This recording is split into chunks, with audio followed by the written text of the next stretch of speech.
Hey guys, hoping all is well with everyone. So in this video we're going to be continuing our read along of the Secret Zoo Raids and Rescues. And last time we finished, we completed chapter 23, so we'll be starting today with chapter 24. And as always guys, thank you so much for watching. I do really appreciate it, and I hope you enjoy the video, and as always, let's jump right into it. Chapter 24, Into the Waterford Zoo. Megan stood beside Richie, neither one moving. Solana and the specters continued to stare at them in shock. "What's going on?" Sara said. The scouts had come out of their camouflage to reveal that only two of them were in the truck. Richie was with Megan, but not Ella and Noah. "They went with Evie," Megan said, "into Creepy Critters. To help." "What?" Sara said. Does she know?" Megan shook her head. Sara took a step forward. "You've got to be kidding me." She looked around the trailer as she searched her thoughts.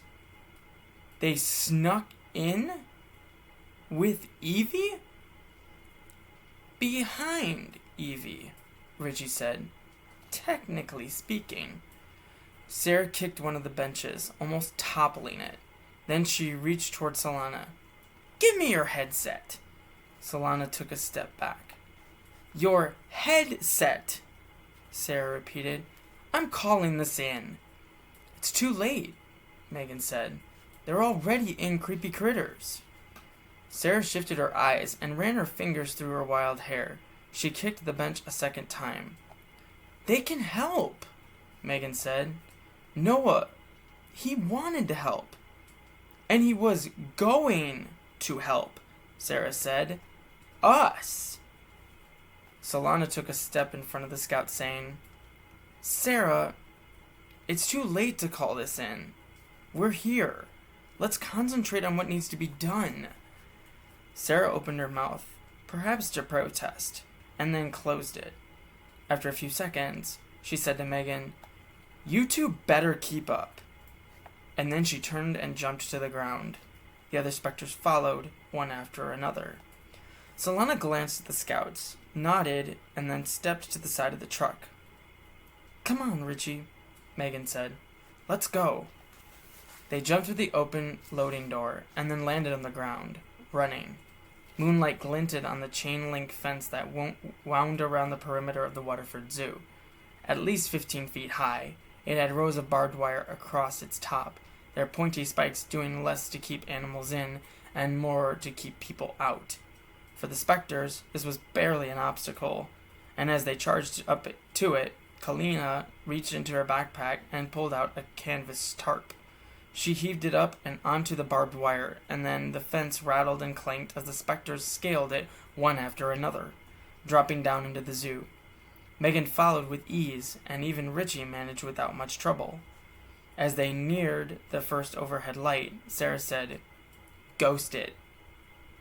The specters reached down and unzipped the left pockets of their cargo pants, and chameleons scrambled out and scattered across their bodies. Megan and Richie followed suit.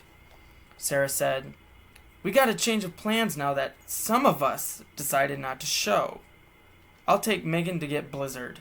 Lily, you take Richie to get Little Big. Everyone else handle the security cams. And remember, we've probably got 2 guards on foot."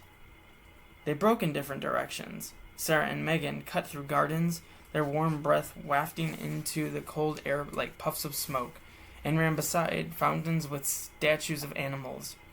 They charged past zoo exhibits, Jimpville, Zebra Zone, and Platypus Plunge.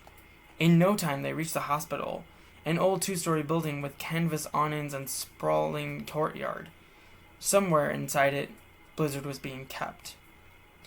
"This is it," Sara said to the empty space beside her. "Let's go."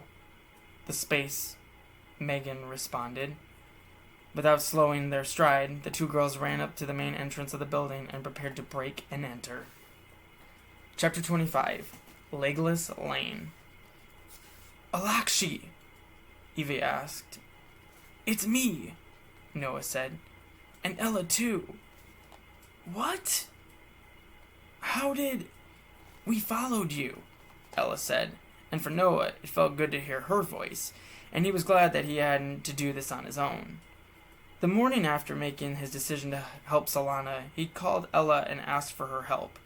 She'd been reluctant at first, but then Noah convinced her that Tank and the Descenders might be in real danger. Now Noah watched Tameron's gear settle into position on Ella's invisible body as she fed her arms through the wide straps. Chameleons crawled onto the pack and quickly blended the pack into the surroundings. "You can't look," Ella said. "We snuck in because we thought you might need help, and good thing we did because Elakshi tapped out. Let's do our job and get out of this nightmare." Silence. After almost a minute, Noah said, "Evie?" More silence. Then at last, Evie said, "Okay, whatever. But Darby finds out this was your idea when we get back." "Fair enough." "Let's go," Evie said. "Follow my marks and stay close, just like we practiced in the zoo." Evie took a few steps and turned onto Legless Lane. As Noah followed her, he stopped in his tracks. There were far more snakes than Marlowe's video had shown, so much more that the floor had no open spots. Their dry scales looked slimy in the wavering light of the flames, and as they hissed and rattled, their tongues flicked in and out. A handful of tiny objects flew through the air, tumbled down on the bodies of the snakes, and began to stream light all around. Flash mites. Evie must have thrown them. The mites crawled in various directions, parting the snakes. Evie squatted and carefully placed another handful of Zach's invention into one of the clearings, and they began to crawl forward, opening a wide path. Evie said, "Hold hands and stay close." Ella, who was second in line, groped for Noah's arm, his wrist, his fingers. Her cold hand closed around his, and then she pulled him along as she stepped into the opening. The head of a cobra sprang up with his hood flattened and its forked tongue whipping around. It began to sway back and forth, and then struck at one of the tiny flash mites, missing completely. The mechanical bugs continued to divide the snakes and provide a route. As soon as Noah stepped out of Legless Lane, the mites began to fade, and Noah realized their power was already dying. The crossers then headed into what looked like a huge mountain cavity, the secret creepy core. Noah stopped and looked around at the waterfalls, streams, and stalactites.